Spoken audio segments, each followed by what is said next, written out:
মানুষ সালাত আদায় করে, সিয়াম পালন করে, হজ করে, উমরা করে, জিকির করে, আজকার করে, কোরআন তিলাওয়াত করে। কারণ আমরা দেখেছি যত দেশের মুসলিম শাসকরা রয়েছে তারা প্রায় সংবাদ সম্মেলনে বলে আমরা প্রতিনিয়ত কোরআন তিলাওয়াত করি। আজ বড় বড় মার্কেটগুলোতে গেলে দেখা যায় যে প্রত্যেকটা দোকানে যখন সে দোকান খুলে তখন সে কোরআন তিলাওয়াতের মাধ্যমেই দোকান শুরু করে। আমাদের দেশে যে সমস্ত মিডিয়াগুলো রয়েছে, টিভি ইন্ডাস্ট্রি, সেখানেও কিন্তু প্রথমে কি বাজায়? কোরআন বাজায়, কোরআন তিলাওয়াত করে, এরপর গান বাজনা শোনায়, কি তাই না? তাহলে এই যে কোরআন তিলাওয়াত করলো, এরপর গান বাজনা আয়োজনও করলো, এই যে লোকটা দোকান শুরু করলো, শুরু করার সময় তিলাওয়াত বাজিয়ে এরপর আবার 2 নম্বর, 3 নম্বর, 5 নম্বর, 6 নম্বর মাল সব 1 নম্বর বলে বিক্রি করলো।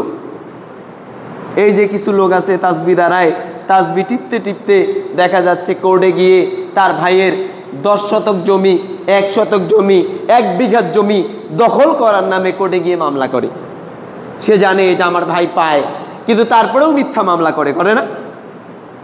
আবার কিছু লোক আছে একটু কলমের খোসায় হাজার হাজার লাখ লাখ টাকা আত্মসাৎ করে, চাঁদাবাজি করে, ঘুষ নেয়, টেন্ডারবাজির নামে মানুষের সম্পদ দখল করে নেয়, নিয়ে আবার ওই টাকায় হজ উমরা করে।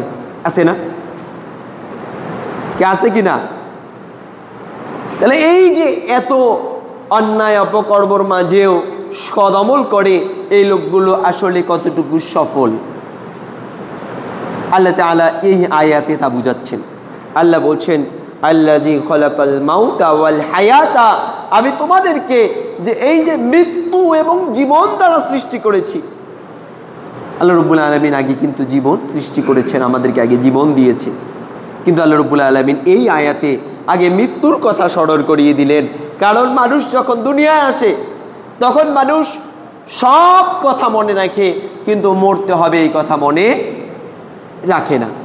যদি রাখতো তাহলে যেই লোকটা আজকে বিছানায় শুয়ে 2041 সালের প্ল্যান করছে, যে লোকটা আজকে বিছানায় শুয়ে 2050-এর প্ল্যান করছে, যে লোকটা আজকে বিছানায় শুয়ে 2060-এর প্ল্যান করছে, সে 2040, 41, 50, 60-এর পরিকল্পনার আগে আগামীকালকে আখেরাতে কি করবে তার জন্য আগে প্ল্যান করত। যে লোকটা দুনিয়ায় সামান্য 1 বিঘা সম্পদ জোর দখলের জন্য তার ভাইয়ের সম্পদ এটাকে দখল করে ভক্ষণ করার জন্য এত চিন্তা করে, বিমগ্নতায় ব্যস্ত থাকে, সে যদি মৃত্যুর কথা স্মরণ করতে পারত তাহলে সে কখনোই তার ভাইয়ের সম্পদ আত্মসাদের চিন্তা করতো না। সে হয়তোবা দারিদ্রতাপূর্ণ জীবন যাপন করত, সে হয়তোবা না খেয়ে থাকতো, সে হয়তোবা পেটে পাথর মারত, কিন্তু তারপরেও চিন্তা করত আমার আখেরাত রক্ষা করতে হবে। যার নজির আমরা দেখেছি। আসহাবে আজমাইনগণ, সম্পদের পাহাড় ছিল তাদের সামনে, উন্মুক্ত ছিল। যে রাসূলুল্লাহ সাল্লাল্লাহু আলাইহি ওয়াসাল্লাম রাতের আধারে যদি আল্লাহর কাছে দোয়া করতেন যে হে আল্লাহ, আমার সামনে থাকা এই উহুদ পাহাড়, এই পাহাড়কে পাহাড় নয় বরং স্বর্ণের পাহাড়ে রূপান্তরিত করে দেন, আল্লাহ তাআলা ঠিকই এটাকে স্বর্ণের পাহাড়ে রূপান্তরিত করে দিতেন।